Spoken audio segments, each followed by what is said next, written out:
లక్ష్మీరమణ గోవింద ఏడుకొండలవాడ వెంకటరమణ గోవింద. సంకల్పించినటువంటి సపరివార సమేత వెంకటేశ్వర స్వామి వారి దివ్య ప్రతిష్టా మహోత్సవ కార్యక్రమంలో భాగంగా రెండవ రోజైనటువంటి ఈరోజు ఉదయకాలం నుంచి అక్కడ ఏర్పాటు చేసినటువంటి యాగశాలలో ఉదయం నుంచి ప్రాతకాల పూజలు, విశేషంగా మహానారాయణ హవనము ప్రతిష్ట. మనం ఒక దేవాలయాన్ని నిర్మించుకున్న తర్వాత ఆ దేవాలయంలో విగ్రహ ప్రతిష్ట చేసేటప్పుడు ముందుగా ఒక శిల్పాచార్యుని ఆ శిల్పాచార్యుని దగ్గరికి వెళ్ళి, అయ్యా మేము పలానా దేవాలయాన్ని నిర్మించినాము, మాకు చక్కటి అందమైనటువంటి ఒక విగ్రహాన్ని కావాలని చెప్పి ఆ శిల్పాచార్యునికి అప్పగించి వస్తాము. ఆ శిల్పాచార్యుడు ఏం చేస్తాడంటే, ముందుగా ఏ రాతిలో మామూలుగా మన హైందవ సాంప్రదాయంలో మనము రాతికి మొక్కుతాము, పుట్టకు మొక్కుతాము, చెట్టుకు మొక్కుతాము, మనిషికి మొక్కు, అంటే ప్రతి ఒక్క జీవరాశిలోనూ మనం దైవాన్ని అనుకుంటూ నమస్కారం చేస్తూ ఉంటాం. అట్లా ప్రతి రాతిలోనూ కూడా, రాయిలో కూడా ప్రాణం అనేది ఉంటుందన్నమాట. ఆ శిల్పాచార్యుడు సుత్తి తీసుకుని వెళ్ళి ముందుగా పరీక్ష చేస్తాడు. ఏ రాయి అయితే ఈ శిల్పానికి సరైనదా లేదా అని చెప్పి దాన్ని పరీక్ష చేసి ఆ సరిపోతుంది అన్నటువంటి ఆ రాతిని తీసుకుని వచ్చి ఎన్నో విధాలుగా దాని మీద కూర్చొని సుత్తెతోనూ ఉలితోనూ ఇప్పుడున్నటువంటి నూతన పరికరాలతోనూ ఆ విగ్రహాన్ని ఎన్నో ఇబ్బందులు పెడితే తర్వాత ఏముందబ్బా, శంకు చక్రాలు పెట్టుకొని చెయ్యిలా పెట్టుకొని వెంకటేశ్వర స్వామి, కోదండం పట్టుకుంటే రాముల వారు, ఇలా త్రిశూలం పట్టుకుంటే శివుడు కాబట్టి లింగాకారం ఉంటే శివుడు అని బిగిచ్చేస్తే ఆ విగ్రహంలో శక్తి వస్తుందా? రాదు. దానికంటూ కొన్ని కైంకర్యాలు, అంటే ఆ విగ్రహానికి ఉన్నటువంటి శిలా దోషాలన్నీ తొలగిపోయి సంపూర్ణమైనటువంటి దైవకళ అనేది రావడం కోసమే ఈ ప్రతిష్టకు సంబంధించినటువంటి కైంకర్యాలన్నీ చేయడం జరుగుతుంది. ఆ కైంకర్యాల్లో చాలా విశేషమైనటువంటి కైంకర్యమే అంటే ఆ పూజా కార్యక్రమమే ఈ మహాస్నపనం. ఎప్పుడైతే ఆ శిల్పాచార్యుడి విగ్రహాన్ని చెక్కి మనకి ఇచ్చిన తర్వాత ఆ విగ్రహంలో సంపూర్ణమైనటువంటి దైవ కళ రావాల. మనం గర్భాలయం ముందు దేవుడి ముందు నిలబడి, స్వామి నాకు ఫలానా కష్టం వచ్చింది, నువ్వే నాకు తీర్చేటువంటి భగవంతుడివి అని నమస్కారం చేస్తే మన కష్టాన్ని తీర్చేటువంటి శక్తి ఆ విగ్రహంలో ఉండాలి. ఆ విగ్రహంలో ఆ శక్తి ఎలా వస్తుంది అంటే, ఈ కార్యక్రమంలో అంటే ఈ ప్రతిష్టలో సంబంధించినటువంటి చేసేటువంటి ఈ కార్యక్రమాలు అక్కడ యాగశాలలో ఏర్పాటు చేసినటువంటి ఆ కలశాలన్నీ తీసుకుని వచ్చి ఆ కలశాల నీళ్లు ఆ విగ్రహాల మీద వేస్తే అప్పుడు ఆ శక్తి అనేది ఉత్పన్నమవుతుంది. ఆ విగ్రహంలో నుంచి ఆ దోషాలన్నీ తొలగిపోతాయి. ఎప్పుడైతే ఆ విగ్రహాన్ని తీసుకొని వచ్చిన తర్వాత, పూర్వము రాజులు మాత్రమే దేవాలయాన్ని నిర్మించేవాళ్ళు. మనం చూసుకున్నట్టయితే మన హైందవ సాంప్రదాయంలో మన భరతఖండంలో, అఖండమైనటువంటి భరతఖండంలో ఎన్నో దేవాలయాలు ఉన్నాయి. అంటే తాత మొదలు పెడితే మనవడు పూర్తి చేసినటువంటి దేవాలయాలు, అంటే 3 తరాల పాటు కట్టినటువంటి దేవాలయాలు ఉన్నాయి మన భరతఖండం. మనకు దగ్గరగా హలేబీడు, బేలూరు ఇలా చూస్తే ఇవన్నీ కూడా 3 తరాల పాటు కట్టినటువంటి దేవాలయాలు. కానీ ఇప్పుడున్నటువంటి పరిస్థితుల్లో మనకంత శక్తి లేదు, అంత సమయము లేదు. మనకున్నటువంటి సమయంలో మనకున్నటువంటి శక్తికి తగ్గట్టుగా ఇక్కడ శక్తికి మించే ఈ దేవాలయాన్ని, ఈ ప్రాంతాన్ని నిర్మాణం చేసుకున్నారు. ఆ శక్తికి తగ్గట్టుగా చేసిన తర్వాత ముందుగా అప్పట్లో రాజులు మన భరతఖండంలో 200 మహాపుణ్యనదులు ఉన్నాయి. ఆ పుణ్యనదుల దగ్గరికి తన రాజ్యంలో ఉన్నటువంటి ప్రజలను కొంతమందిని పంపించి ఆ నదుల నీళ్ళన్నింటినీ కూడా సేకరించుకొని రమ్మనేటువంటి వాళ్ళు.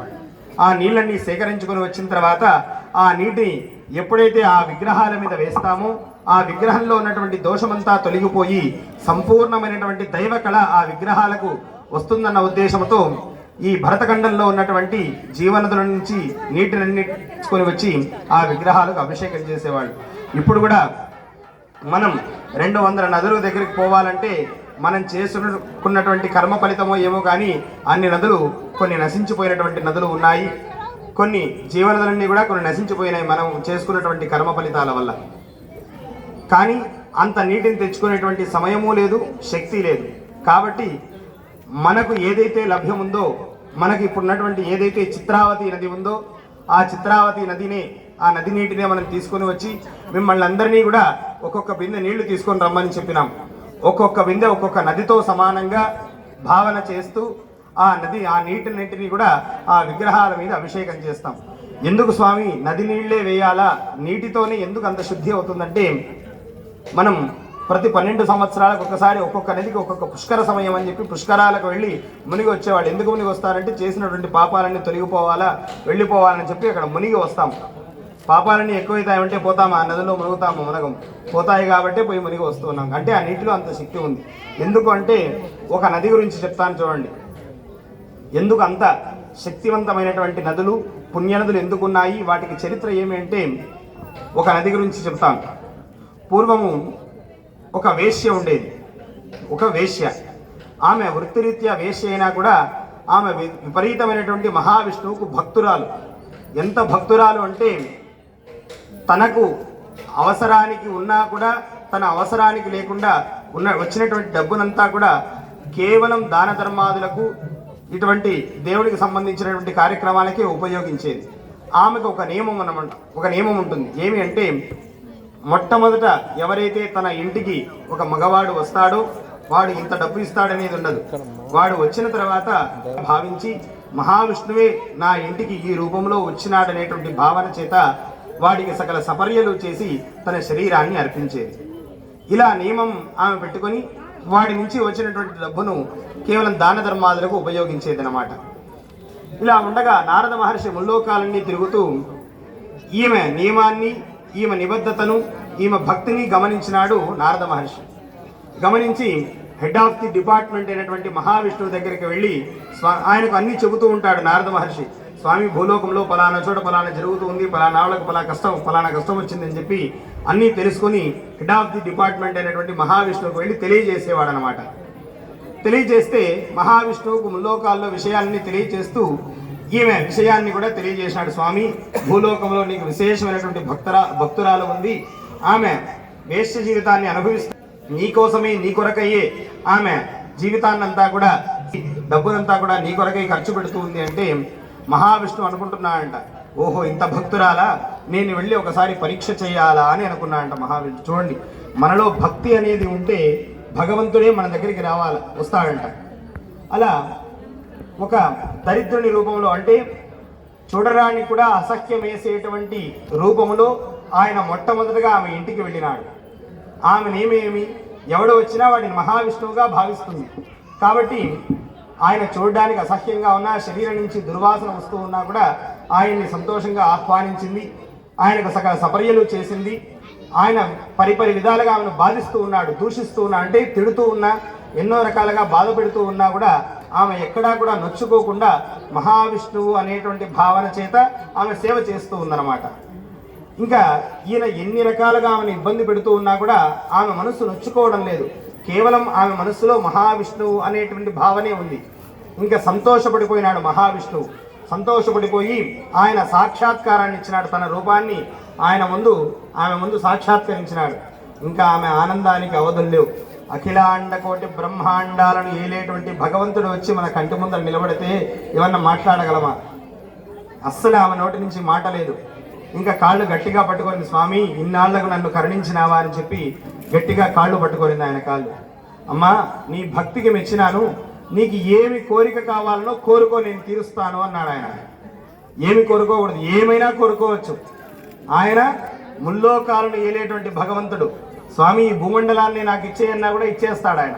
అంటే అంతటి మహానుభావుడు. అటువంటి స్వామి వచ్చి అడిగితే, స్వామి నాకేమొద్దు, నాకు నీ శరణాగతే చాలు. అమ్మా అది ఆటోమేటిక్గా వస్తుంది, నీకు అది ఆఫర్లో ఎప్పుడూ ఉంటుంది, కానీ నువ్వు కోరిక కోరుకో అన్నా అంట.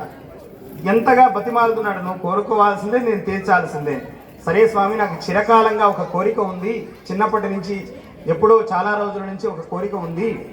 అంటే ఏమో కోరుకో అంటే, స్వామి నాకు గర్భము దాల్చాలనేటువంటి కోరిక ఉంది స్వామి అని అడిగిందంట. అంతే కదా, నేను అనుగ్రహిస్తాను, నువ్వు గర్భం దాలుస్తావు అని అన్నాడంట. కాదు స్వామి, నా గర్భంలో నీవు కొడుకుగా పుట్టాలనేటువంటి కోరిక ఉంది అని అడిగిందంట. అప్పుడు ఇంకా మహావిష్ణువు ఆలోచన చేసినాడు. ఈయనేమో అఖిలాండ కోటి బ్రహ్మాండాలకు అధిపతి, ఈమె చూస్తే వేశ్య. వేశ్య గడుపున భగవంతుడు పుడితే లోకం ఊరికే ఉంటుందా? అమ్మా ఇది సమంజసం కాదు తల్లి, నీకు కావాలంటే పుత్ర సంతానం నేను అనుగ్రహిస్తానంటే, అట్ట కాదు స్వామి, నువ్వు నా కడుపులో పుట్టేటట్టయితే నాకు వరం లేకపోతే వద్దు అనిందంట. ఈయన మాట ఇచ్చినాడు తీరుస్తానని చెప్పి. ఇంకా ఏమి అని చెప్పి ఆలోచన చేసి ఏమి చేయాలనో తోచక బ్రహ్మరుద్రాదులిద్దరిని పిలిపించాడు. వాళ్ళిద్దరిని పిలిపించాడు, రాండి పంచాయతీ చేస్తారు రండి, ఏం పరిస్థితి అని. ఆ బ్రహ్మరుద్రాదులిద్దరూ వచ్చినారు. చూడండి ఆమె భక్తి ఎంత గొప్పదో. ఇంకా వాళ్ళు కూడా వచ్చి బుజ్జగించినారమ్మా, ఇది సమంజసం కాదు తల్లి, మంచి కోరిక కాదు, వేరే ఏదైనా కోరికో మేము తీరుస్తాము అని చెప్పి వాళ్ళు కూడా చెప్పేసరికి సరే స్వామి, నేను మీరు ఇంతగా చెప్తున్నారు కాబట్టి వద్దు అనిందంట. ఇంకా సరే ఇప్పుడు అడుగు, మేము ముగ్గురం కలిసి తీరుస్తాము అంటే, మీ ముగ్గురు కలిసి నా కడుపులో పుట్టండి అని అడిగిందంట. ఒకరు మాత్రమే వద్దు, మీ ముగ్గురు కలిసి నా కడుపులో పుట్టండి స్వామి అని అడిగిందంట. ఇంకా అప్పుడు బ్రహ్మ ఆలోచన చేసినాడు, ఈమె ఏదో చాలా విశేషమైనటువంటి లోకహితార్థమై కోరిక కోరింది, దీన్ని ఎలాగైనా తీర్చాలని చెప్పి ఆలోచన చేసి బ్రహ్మ కమండలో ఉన్నటువంటి నీళ్లు, ఆ బ్రహ్మ కమండలో ఉన్నటువంటి నీటిని తీసుకొని ఆమె శరీరం మీద ఒక్కసారిగా చల్లినాయంట. ఆమె ఏమైందంటే పెద్ద నదీ ప్రవాహంగా ప్రవహించింది. ఆమె పెద్ద నదీ ప్రవాహంగా ప్రవహించింది.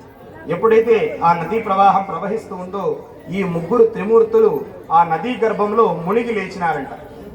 అప్పుడు వీరికి వేశ్య కడుపున పుట్టినటువంటి దోషం పోతుంది. నదిలో మునిగి లేస్తే ఏమొస్తుంది? పుణ్యం వస్తుంది కదా. ఇంకా వాళ్లకు పుణ్యం వచ్చిందనమాట. ఎప్పుడైతే అప్పుడు ఆమె కోరిక తీరింది, ఆమె నదిగా మారిపోయి ఆ నదీ గర్భంలో ఎప్పుడైతే మునిగి లేచినారో వీళ్ళు, వాళ్లకు ఆమె కోరిక కూడా తీరినట్టయింది. ఆ నది ఇప్పటికీ ఉంది. ఎక్కడ అంటే మనకు నేపాల్ అందరికీ తెలిసే ఉంటుంది. నేపాల్ రాజధాని కాఠ్మండులో గండకీ నదిగా ఇప్పటికీ ఆ నది ప్రవహిస్తూ ఉందన్నమాట. మీరు వెంకటేశ్వర స్వామి వారికి చూసినట్లయితే ఇటువైపు నుంచి అటువైపు వరకు సాలగ్రామాలు అని వేసింటారు, సాలగ్రామ హారం వేసింటారు. మీరు చాలా మంది వినే ఉంటారు సాలగ్రామాలు అని. మీకు తెలియకపోతే ఆ సాలగ్రామాన్ని మీరు నెట్లో కొట్టి చూడండి, ఎలా ఉంటుందనే తెలుస్తుంది. దాంట్లో విష్ణు సాలగ్రామము, బ్రహ్మ సాలగ్రామము, రుద్ర సాలగ్రామము, సుదర్శన సాలగ్రామము, ఇలా రామ సాలగ్రామం, విశేషమైనటువంటి సాలగ్రామాలన్నీ కూడా ఉంటాయి. వాటిలో బంగారుతో కూడుకొని ఉంటాయి. మనం అక్కడికి వెళితే దానిలో ఉన్నటువంటి బంగారును తీసేసి మనకు తగ్గ వెలకే ఆ సాలగ్రామాలు ఇస్తారన్నమాట. మనం తిరుమలలో వెంకటేశ్వర స్వామికి ఆపాదం ఇటువైపు నుంచి అటువైపు వరకు సాలగ్రామ హారం వేసింటారు. అటువంటి సాలగ్రామాలు ఏమంటే ఆ త్రిమూర్తులు మునిగి లేచినటువంటి చెమట బిందువులే సాలగ్రామాలుగా మన పెద్దలు చెప్తారు. అట్లా ఒక్కొక్క నదికి విశేషమైనటువంటి చరిత్ర కలిగినటువంటి నదులు 200 మహాపుణ్య నదులు మన భరతఖండంలో ఉన్నాయి. మనం ఆ నీటినన్నీ తీసుకొని వచ్చి ఆ అభిషేకం చేసేటువంటి శక్తి కానీ అంత సమయం కానీ మనకు లేదు.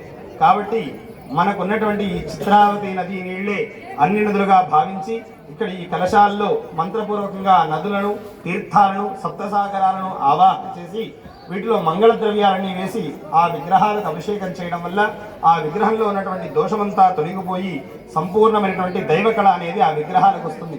ఆ పూజా కార్యక్రమం ప్రారంభమవుతూ ఉంది. అందరూ కూడా ఈ పూజ అయిన తర్వాత ఒక్కొక్కరుగా మీరు తోసుకుంటూ